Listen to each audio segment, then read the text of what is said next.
What's up, boys? This might be kind of a half-baked idea here in the video, but it's something I'm experimenting with in my own training. I recently switched from, I guess you'd call it a moderate volume, moderate intensity accessory work model for my training. So I think 3 sets of 8, 3 sets of 10, stuff like that. I switched from that to 1 set to failure or beyond failure.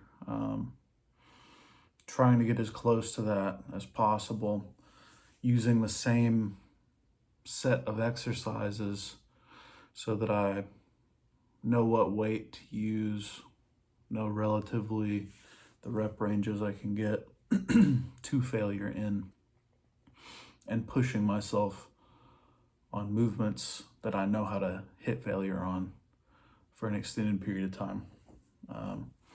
That's what I've been doing lately. And here's a few pitfalls. I guess they're pitfalls. I don't know. We'll find out. I have really been enjoying this new type of training. And some of the issues I ran into in the past was changing accessories too often, probably due to boredom, but also because I would stall out in progress, whatever that means. Or maybe I would feel like an exercise became stale, something like that. And I think that a lot of the reason for that was logbooking. Logbooking is basically where you record your sets and reps and weight. If I did 100 pounds on tricep push downs for 3 sets of 8, I'm going to try to do 110 pounds next week. And the issue there comes about if you are not standardizing form. So you're going up in weight, but you're not keeping a form standard. So you have no idea if you're actually progressing. And you can actually, you actually will find that 110 might be easier, and you don't know if that's because you got better at it or if that's because you changed your form to make it easier. Rambling a bit here.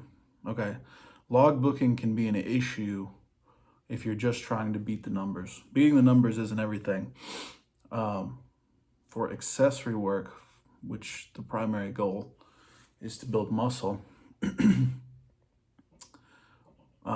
you don't need to beat numbers. You need to hit something relatively close to failure with a standardized form that you know you are actually hitting the target muscle. So exercise selection also does matter here for hypertrophy.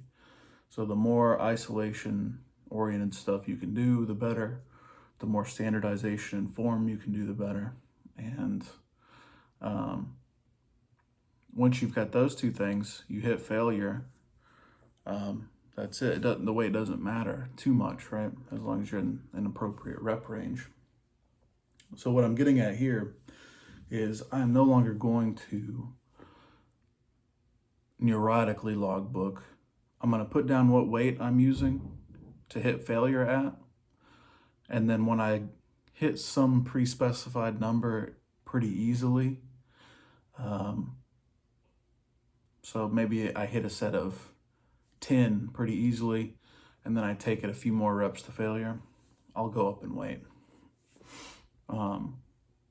So that way I'm no longer being tempted to just go up in weight because that feels like progress even though it might not be. So what I want is to improve a standardized number of reps at a certain weight. And then once that standardized set of reps exceeds some threshold number, I think you understand what I'm saying, right? It's kind of like double progression except you're not tracking reps either. You're just tracking weight. And then there's some like ethereal number out there that's like, I actually hit a set of 10 really easily today. It's probably time to go up. That's it. That's what I'm trying to do. So, and I should also caveat this by saying that this should really only apply, I think, to movements that you're already comfortable with and that you've already pushed for a period of time. Neurological adaptation is a real thing. And what you want to do is get out of that neurological adaptation phase quickly, I think, so that you can focus on hitting muscular tension. So, for example, hip thrusts, I started at 275. Obviously, I'm way stronger than that. I hit that for 12. And then, because I knew that it was mostly just because I'm unfamiliar with the movement, I went up 20 pounds. I hit 295 for 12 at about the same level of effort. So I'm going to keep going up 20 pounds, keeping a strict form standard. And then at some point I'll find the weight where I'm in that 8 to 12 rep range, or maybe even 6 to 12, something like that. This is probably somewhat obvious, but I feel like for powerlifter types, they can get hung up on numbers. If you're a bodybuilder, you probably understand this, but powerlifters can get caught up in the numbers and they think they've got to push numbers when in fact all they got to do is push quality tension on the muscle over time.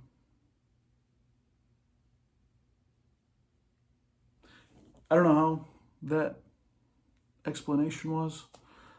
Just something to think about in your own training. That's it for me. Peace out. Bye.